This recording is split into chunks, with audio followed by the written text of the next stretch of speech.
Nearly half of all American workers can't afford rent prices in most U.S. cities. According to a new report, they are at risk of becoming homeless this year as a nightmarish scenario unfolds in the rental market, analysts say.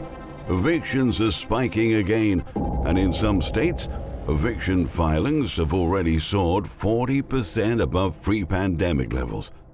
Conditions are tight, with less than 5% of rental units still vacant across the country. As competition amongst renters grows, prices continue rising much faster than incomes at a time that job cuts are also increasing. The combination is painting a dire picture for housing affordability, and it's threatening to disrupt the lives of millions of Americans. That's what we're going to expose in today's video. But before moving on, we kindly ask you to support our work with a thumbs up, and don't forget to subscribe. A new report from the National Low-Income Housing Coalition showed that nearly half of Americans, or about 46%, do not earn enough to rent a one-bedroom apartment. From Amazon warehouse workers to cab drivers to public school teachers, millions of full-time employees are struggling to pay rent. For many in the low and middle income brackets, market rate housing is out of reach in virtually all of the country. Rents in the U.S. continued to rise in recent years as demand increased due to expensive home prices, and a worker now needs to earn about $21.40 an hour to afford a modest one-bedroom rental. The median wage in the U.S. is about $21 an hour. Housing advocates use the 30% of income as a threshold for affordable rent. For upper-income households, this still leaves plenty of money for essential purchases, but researchers found that middle and low-income families begin to cut back on necessities when housing costs exceed the 30% threshold. The kind of tight budgets that these renters face when they're cost-burdened can lead to serious harm, says Daniel Threet, a research analyst at the National Low-Income Housing Coalition. Threet mentioned a recent door-to-door survey in South and Central Los Angeles that found that low-income families were forced to cut spending on things like food, healthcare, and education in order to cover their rent. Given current rent prices, those in the bottom 50% of income earners would need to spend about 55% of their income to pay for a one-bedroom rental. And this trend is not just happening in big cities. The report reveals that a two-bedroom rental, a reasonable size for a family, would stretch the budgets of renters in the vast majority of U.S. counties. For those at the very bottom of the income spectrum, the housing situation is even direr.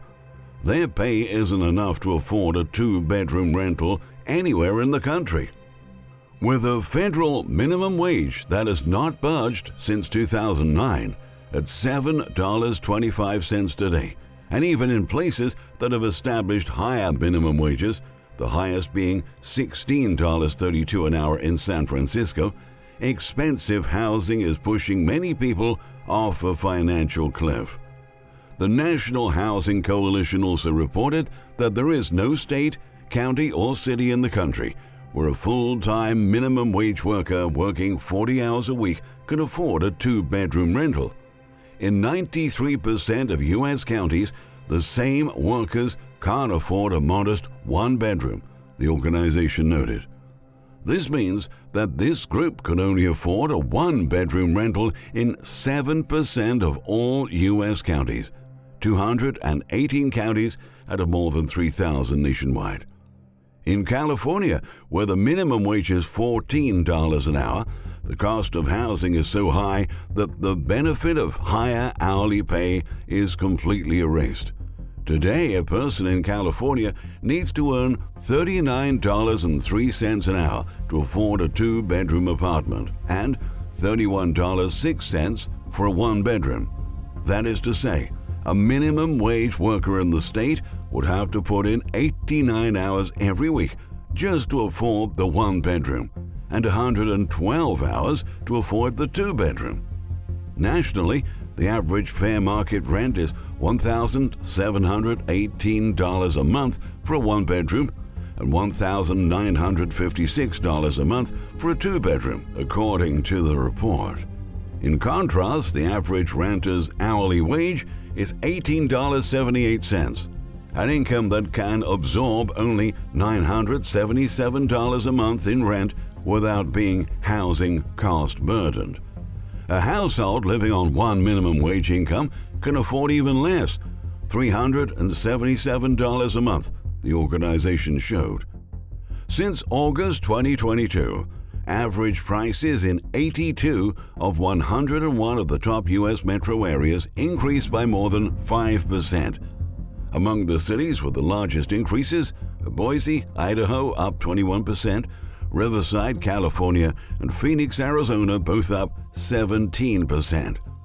These amounts are far higher than many Americans, including seniors, people with disabilities, and working families, can spend on housing, wrote Marcia L. Fudge, Secretary of the U.S. Department of Housing and Urban Development, in the preface to the report. In the past quarter alone, the median apartment rent rose 2.5% and is expected to climb by at least 2% in the first quarter of this year, financial services company Moody Analytics said. Although the pace of growth has slowed month over month, rents are still trending well above long-run averages, experts highlighted. While rents soared, median household income dropped in the majority of these rent-burdening metros, the analyst added, stressing that families at the lower end of the income spectrum are bearing more burdens from rent growth. It is a bit of a mess at the moment, and for renters. Rental affordability has become one of the key challenges for 2023, says Tim Lawless, CoreLogic's head of research. Analysts point the finger at record low vacancy rates. "We've never seen rental vacancies this tight," Lawless said in an interview with CNN. "It's a 4.8% vacancy rate in the country, and it doesn't look like it's budging from there. That's pretty much as tight as it gets." Since the onset of the pandemic, the national vacancy rate has more than halved, dropping from 10.4% in March 2020 to a record low in February this year. The situation isn't just producing stress right now, but is also going to lead to distress in the future. On top of all that, higher interest rates are contributing to renters' financial woes. There's nothing preventing landlords still paying off a mortgage from passing on the higher costs of the mortgage repayments to tenants. Considering that more rate hikes are on the horizon, the Federal Reserve Bank of Dallas forecasts that year-over-year rental price growth will rise from 5.8% as of May 2022 to 8.4% as of May 2023.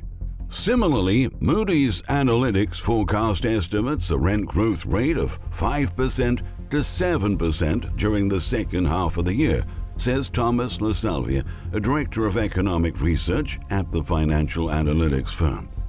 There's an anticipation that interest rates still have to rise in the next 6 months for the Fed to get inflation back into its comfort zone, LaSalvia says. And with that, mortgage rates are going to stay relatively high. At least 14% of Americans are already behind on rent payments, roughly double the figure in 2019. And now, all federal moratoriums on evictions that kept renters from being kicked out of their homes have ended, with the last one lapsing last month. Meanwhile, a nightmarish scenario for evictions is unfolding in the U.S. rental market. A recent Go Banking Rates survey found that roughly one-third of Americans, or 32.56%, are worried they won't be able to pay for rent over the next 3 months as they face a job loss. That figure is only behind the more general concern of being unable to pay bills, cited by 36.63% of respondents. The rough combination of inflation, unaffordable rents, and the termination of federal assistance programs is causing a sharp rise in eviction filings all around the country. Housing insecurity is a serious issue affecting millions of Americans, advocates with the National Alliance to End Homelessness wrote in a letter sent to Congress in January. On any given night in America, over 580,000 people experience homelessness. This number has steadily increased in recent years, and the ongoing economic downturn has only exacerbated the issue.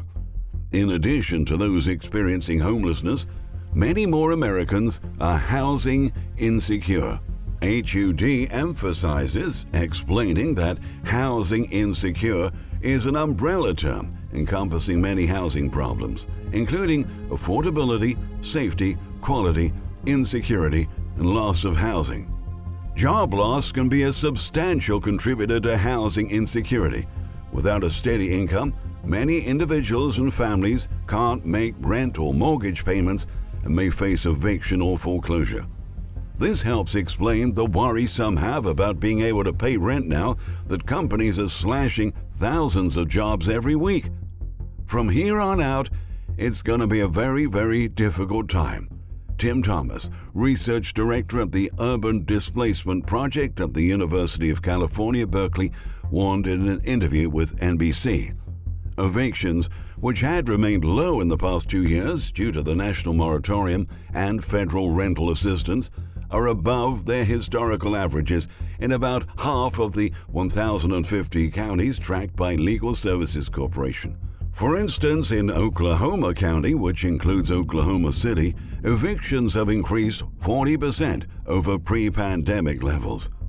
With the cost of living crisis and the massive growth in rental inflation that we've seen over the last few years, conditions are much worse for renters today than they were before the pandemic, when we were already in an affordable housing crisis, outlines Daniel Grubbs-Donovan, a researcher at the Eviction Lab at Princeton University. In big metropolitan areas like New York City, an eviction floodgate has been opened, advocates say. In February, the average rent price in the city hit $3,250, and in Manhattan, rents climbed above $5,000.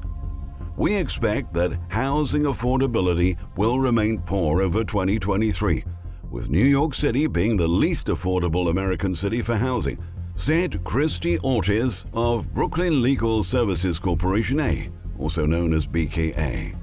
Every night, more than 70,000 people in the city sleep in shelters, and thousands of additional families could become homeless due to evictions.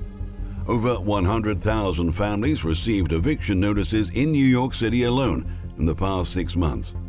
That's more than double the number of eviction filings during the same period in 2021, and this year could surpass pre-pandemic numbers. Ortiz exposes that the city's rental market has been in dire straits. Things have been hectic, said Christy Ortiz of BKA. Now the floodgates have basically been open for evictions, Ortiz said. As a result, hundreds of thousands of people are choosing to leave New York City altogether in the mass exodus that persists for a third consecutive year. Unfortunately, this is a national rental crisis, and surging national prices means that many of these households will not find a lot of relief in other cities, where costs continue rising faster than wages. The ripple effects that mass evictions can have on our society are beyond scary. The human toll of losing one's home, community, and sense of security cannot be underestimated. As more and more people are pushed out of their homes and into homelessness, the fabric of our society will start to disintegrate. The gap between the haves and have-nots is widening, and the middle class is disappearing. Owning a home is becoming an unattainable achievement for most of us, which also means that the promise of upward mobility is getting increasingly hollow. The impact of this crisis is not limited to individuals and families. It affects the economy as a whole, as workers are forced to move farther away from their jobs, exacerbating traffic congestion and generating higher demand for fuels, and therefore higher fuel prices. It strains our social safety net as cities and states struggle to provide services to a growing population of homeless people, and undermine the very notion of justice as landlords and real estate speculators profit from the misery of others.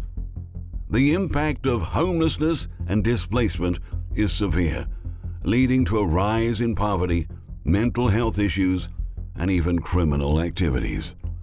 In short, the housing crisis is a moral and political crisis, and we cannot afford to ignore the plight of those who are being left behind by our broken housing system. In the end, we must recognize that the problem of mass evictions and soaring rent prices is not a mere economic issue, but a human one. And our country's failure to act now will have dire consequences for generations to come.